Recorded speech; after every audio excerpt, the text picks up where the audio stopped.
Bonjour à toutes et à tous, j'espère que tout le monde va très très bien. Je suis dans le noir parce que je suis un peu fatigué puis je vais aller me coucher, donc voilà. Donc je vais vous faire un live dans les jours à venir où je vous ferai, vous savez, des cartes conseils, des tirages conseils, voilà, tout simplement. Je suis désolé d'être plutôt absent en ce moment parce que en fait j'ai j'ai du mal à rester concentré sur plusieurs choses à la fois. Bon, déjà, j'ai des demandes de consultation. Et puis, je suis en parallèle très concentré sur autre chose. Vous savez, mes intuitions, mes émotions. Et ce que je capte, je le commande pas.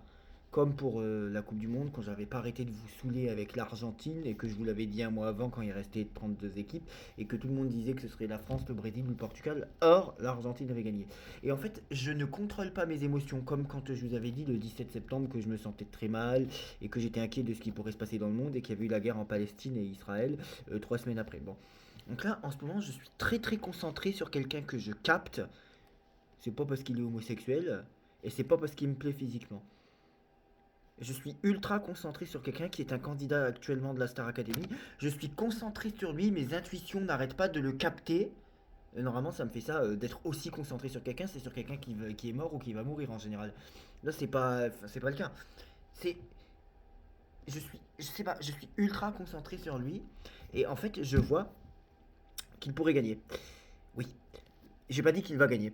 Le problème, c'est que la production, donc TF1, lui met des bâtons dans les roues. En fait, il lui donne une image de quelqu'un qui est méchant, qui est mauvais, qui est prétentieux, alors que tous les candidats éliminés qui sont sortis de la Star Academy cette saison euh, et qui ont été interviewés, là, notamment celle qui est sortie il y a 2 ou 3 semaines, Clara, Marie-Maud, Victorien et Margot ont tous dit que le candidat le plus attentionné, c'est Axel, alors que c'est pas du tout ce qui est montré dans les quotidiennes par TF1.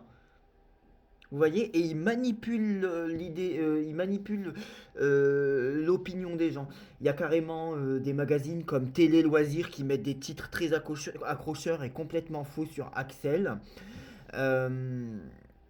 Euh, comme quoi il s'est fait recadrer par une prof alors que c'est pas du tout ça. Nous, pour les gens qui ont souscrit à TF1 Max, on les voit en live, donc c'est-à-dire qu'on les voit du matin au soir en live, on peut se connecter quand on veut, avec une demi-heure de décalage, et tout ce qu'on voit en live, ils le mettent pas en vrai. Par exemple, il y a une candidate qui a un très gros potentiel de victoire, et qui a une très grande communauté qui s'appelle Elena, euh, qui, qui, qui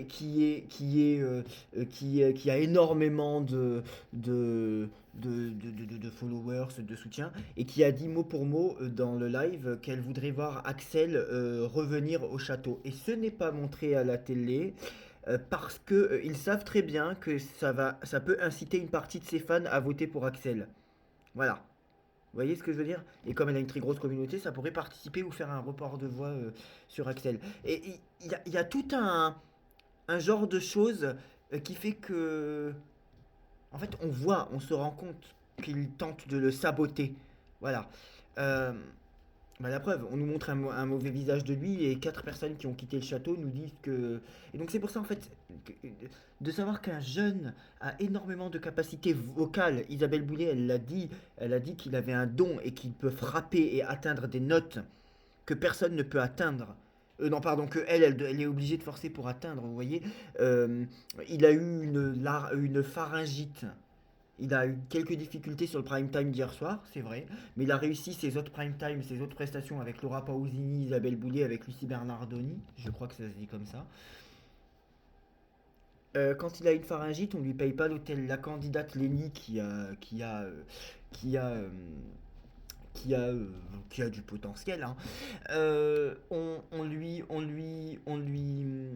lui paye l'hôtel quand elle est malade, quand elle a une laryngite, quand la candidate euh, euh,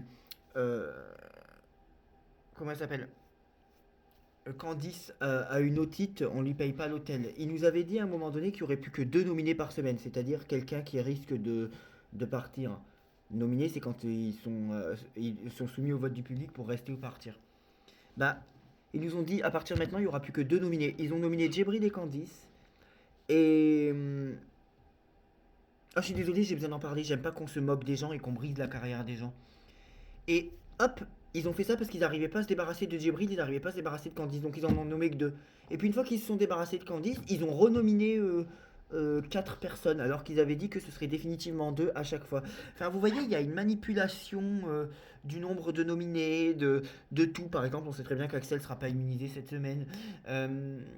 Euh, tout le monde dit que c'est un mauvais garçon, qu'il est prétentieux. Pas du tout. Pas du tout.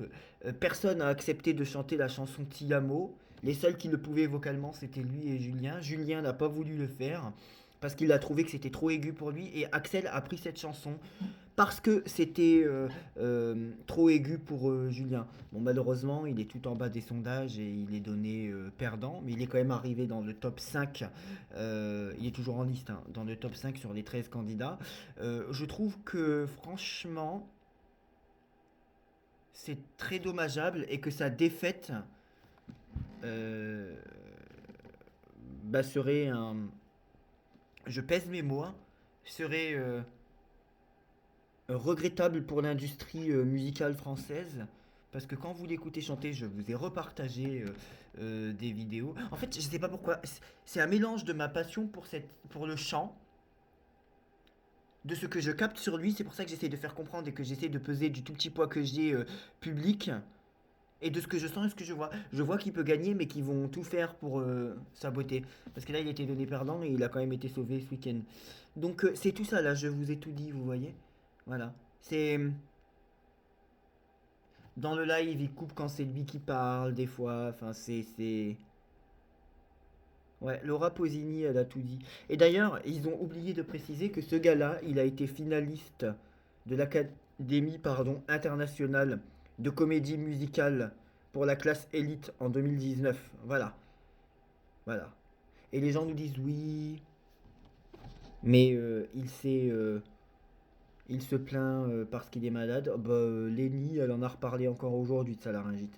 Excusez-moi, mais de briser la carrière d'un jeune homme qui a rien demandé et que même la presse le rabaisse et invente des choses, ça me révulse. Vous voyez. Il y en a même un qui s'appelle Bertrand, qui est proche de TF1, qui a écrit au mois de décembre que Axel, il le voit gagner, qu'il avait beaucoup d'émotions et maintenant il est en train de le critiquer. Donc, enfin, vous voyez, c'est la presse qui s'en mêle, ça me gonfle.